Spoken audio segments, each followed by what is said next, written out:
think I'm gonna get my ass. Hello. Hey. I did not bring but one poem. Thank you. Half of you's not tucked in. I hope my fly is not open. Is it, Sam? It is, isn't it? Okay, well, we need to get you more drunk. Alright, so there are a bunch of short poems by the poet Charles Simic.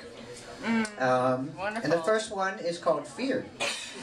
Fear passes from man to man, unknowing, as one leaf passes its shudder to another. All at once, the whole tree is trembling, and there is no sign of the wind. Yeah, think about that one for a bit while I find the next page. This one's called Fork. It's about a fork.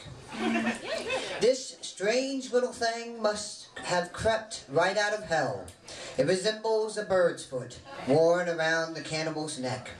As you hold it in your hand, as you stab with it into a piece of meat, it is possible to imagine the rest of the bird. Its head, which like your fist, is large, bald, beakless, and blind. Huh. Yes. This one's called Stone. I feel like... Stone.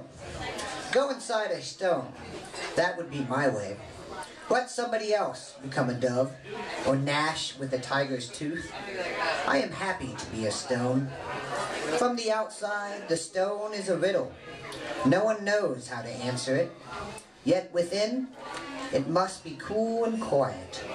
Even though a cow steps on it full weight, even though a child throws it in a river, the stone sinks, slow, unperturbed, to the river bottom, where the fishes come to knock on it and listen.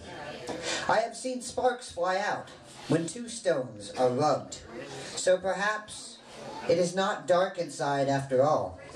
Perhaps there is a moon shining from somewhere, as though behind a hill, just enough light to make out the strange writings, the star charts on the inner walls. Alright, so I've been reading a lot of Charles Simic, and I wanted to copy a poem, so I'm going to read my version using my own. Basically, I just use the structure of the poem, and then I'll use his version, and you'll see he's far superior. It's called At My Desk. When working long hours, sitting there, I tend to stop and think at my desk.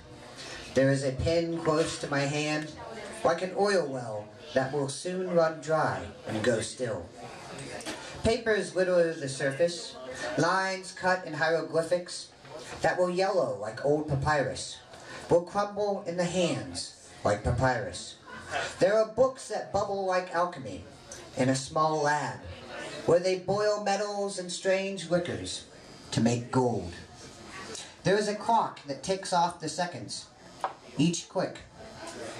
Morse code played for my ear, where my time escapes here, where Kronos' long hand is reaching out.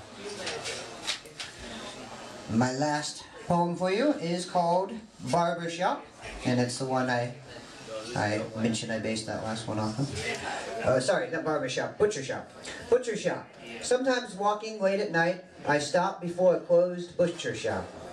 There is a single light in the store, like the light in which the convict digs his tunnel.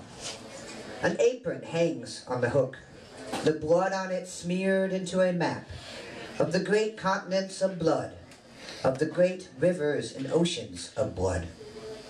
There are knives that glitter like altars in a dark church, where they bring the cripple and the imbecile to be healed.